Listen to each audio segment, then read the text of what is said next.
Yeah, it's mine. Welcome back to the interview area. We are joined by world number 5, Justin Thomas, and recent PGA Championship winner. Justin, you were here, I think, a week or two ago. Mm-hmm. What were your impressions of the course? Yeah, it's a great course. I came on Monday last week, and it worked out well. Very similar to the PGA, where I was able to go kind of on the way to the venue for that week, and just wanted to come play because the practice rounds for the majors can be a little long. Have a lot of guys haven't seen this place before, so feel the need to play 18 holes and check it out. And I didn't really want to have a 6-hour practice round, so it worked out well to come check it out. And it's a cool place. I mean, it's very in front of you. It's old school. You got dog legs. I mean, I haven't been on the course since I was here Monday, but I'm sure it's going to be long, rough, and firm and fast greens. What do you look for when you're preparing for U.S. Open week specifically? I mean, you always know U.S. Open's a grind. I mean, that's why I love it. I think that's why a lot of guys love it. It's one of the few times of the year you're kind of playing more in relation to par, and par is a good score. I mean, driving the ball is going to be very important this week, but I think like any major, especially U.S. Open, I mean, scrambling and salvaging and making those putts for par can kind of be the momentum builders. Right here to Ben. Justin, you were in here 2013, right? Mm-hmm. Do you have your old notebook from that week, and how similar does it look compared to then? I missed the cut, so I hope I don't have it. But I didn't play too bad here. I didn't play the other course very well, but it was one of the. I remembered like some holes, and then once I got there, I would remember it more. It just was the specifics, the little. I did not remember this amount of undulation and slope on the greens. I love the addition to the short par 3. I think every golf course should have a short little hole like that, and it's got a diabolical green to where they can put some tough pins. You can make 2 and 4 in a heartbeat, and yeah, I mean I don't remember enough about it to feel like I came in here with a significant advantage. We're gonna go to behind me to Christine. Hi, Justin. Christine Brennan with USA Today. You alluded in a tweet yesterday to Rory with that 21, and you had a little smiley face, whatever. Curious if you would talk maybe about the situation in your sport right now, and would you ever consider going to Live Golf? And if the answer is no, would it be because of your loyalty to the PGA Tour, or would it be because of going into business with someone like Mohammed bin Salman? Thank you. Yeah, I mean, I obviously was very happy for Rory and him winning the tournament. I have a lot of respect for him, not only as a golfer, but just as a person. I mean, I see how hard he works down in Florida, and it had been a little while since we've had that battle against each other on a Sunday. So, I mean, I definitely could have written the ending a little bit better if I could have come out on top, but it just was a big week for the tour. I mean, I tossed and turned and lost a lot of sleep last week thinking about what could potentially happen, and it's just I grew up my entire life wanting to play the PGA Tour, wanting to break records, make history, play Presidents Cups, play Ryder Cups, and the fact that things like that could potentially get hurt because of some of the people that are leaving, and if more go, it's just sad. I mean, it's really no other way to say it. It's just it just makes me sad, because like I said, I've grown up my entire life wanting to do that, and I don't want to do anything else. I mean, the people that have gone, it's like I said, they have the decision that they're entitled to make it. Not necessarily that I agree with it one way or the other, but everything's got a price, I guess. And just to follow up, thanks. Does Phil Mickelson making the decision that he made, does that disappoint you? What decision? Phil Mickelson to go to Live Golf. I mean, he was very adamant about it for a while, so I don't think that decision or Bryson really surprised any of us. I mean, they were talking it up not only to a lot of their peers, but other people. So I think, Phil going was not that surprising of a decision, just based off of things that I was hearing internally from him and others. Dan. You and Rory have sort of emerged as leaders in this, whatever you want to call it. The guys who are still deciding, should I go, should I stay, are you making yourself available to them to talk to them, or is it sort of like everyone can make their own decision? I want it to be both. I mean, we are all grown-ups, and I go back and forth so much on different thoughts and how I feel about it. But it's just I know what I want to happen, but it's just at the end of the day, you don't know if it is going to happen because, like I've said from the beginning, it's astronomical money that they're throwing at people, and that's people. Everybody has a price for everything. It doesn't matter if you don't want to do it. If you do want to do it, there's going to be some kind of number that's going to get people to think about it, and they're reaching that number with a lot of people. So I just want to be able to basically say my part or what I think about the decision or the PGA Tour. And I mean, selfishly, I don't want anybody to leave. I mean, I've talked to some of my peers that have asked me questions, and I don't know probably as much as others, but I'm like, you got to do what's best for you or what you think is best for your career. I'm like, but selfishly, I don't want you to go. That's how I kind of end any phrase or any conversation that I'm having with somebody about it, because at the end of the day, I'm not their parent. I'm not, the person that's making their decisions. All I can do is plead my case. But everybody out here is a grown-up. They can make their own decisions. On your right, we're going to go Steve and then back to Ben. Hi, Steve. How you doing? How many holes did you play today? I played 0 holes today. Oh, okay. That sort of takes care of my question. He was here a week ago.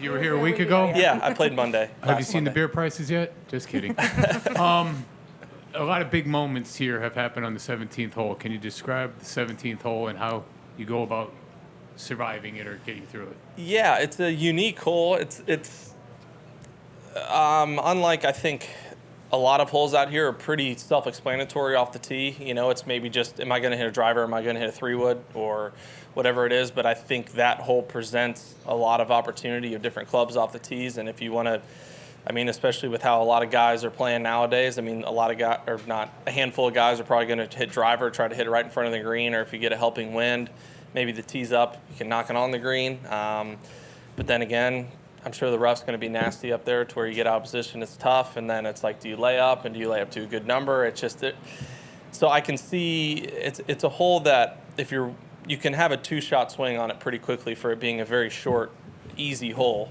But it's really just going to kind of be how you want to attack it or approach it, I think, once you get to that point, especially come Saturday and Sunday. Front right to Ben. Hey, Justin, with Rory, it seems he's really taken a leadership role being pro PGA Tour. Are you surprised that he's taken that mantle, and is he someone that a lot of the guys on tour you think really look up to? I'd hope so, just for the sake of, I know he's accomplished a lot more than I have. He's been out here longer. He's been more successful. But there's nobody that has, I think, acts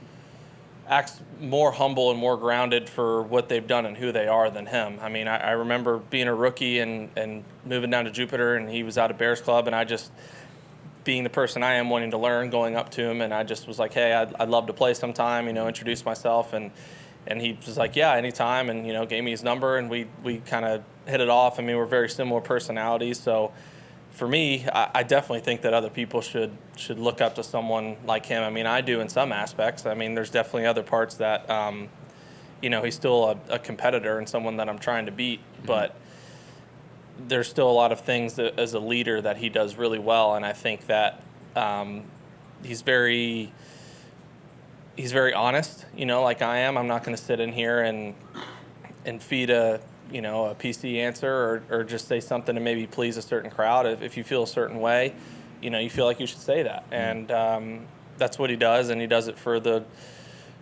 best reasons and hopes that it's going to be the best for the PGA Tour. We're going to go to Dave on your left. Yeah, Justin, how much with all the things that this press conference, the one that Phil Mickelson was in obviously earlier, is all talking about Live Series. We're not a lot of them talking about the U.S. Open. How much of this ends up becoming this distraction, the fact that you have to answer questions? It is. Everyone's going to. How much is that going to play into the way that you play and maybe the way that other people actually play the tournament? Well, I hope it wouldn't change anything with how I play. It's not, like I said, when I kind of have off time and I'm sitting there and able to think about some stuff, obviously, you can't go anywhere. I'm sure it's the same with y'all. You can't go anywhere without somebody bringing it up. But that's just kind of one of the things I spoke to earlier. It's just like, it's sad. Like, this is the U.S. Open, and This is an unbelievable venue, a place with so much history, an unbelievable field, so many storylines, and yet that seems to be what all the questions are about, and that's unfortunate. That's not right to the USGA. That's not right for the U.S. Open. That's not right for us players. But that's unfortunately where we're at right now. To Dylan right behind me. Yeah, did you get a chance to see Jay's comments? You're obviously playing when he went on the CBS broadcast, but I don't know I if didn't. you. Okay, then never mind on that Sorry. front. Where did your Boston sports fandom come from? Well, it's more like I like the Red Sox. So my uncle is from up this area, and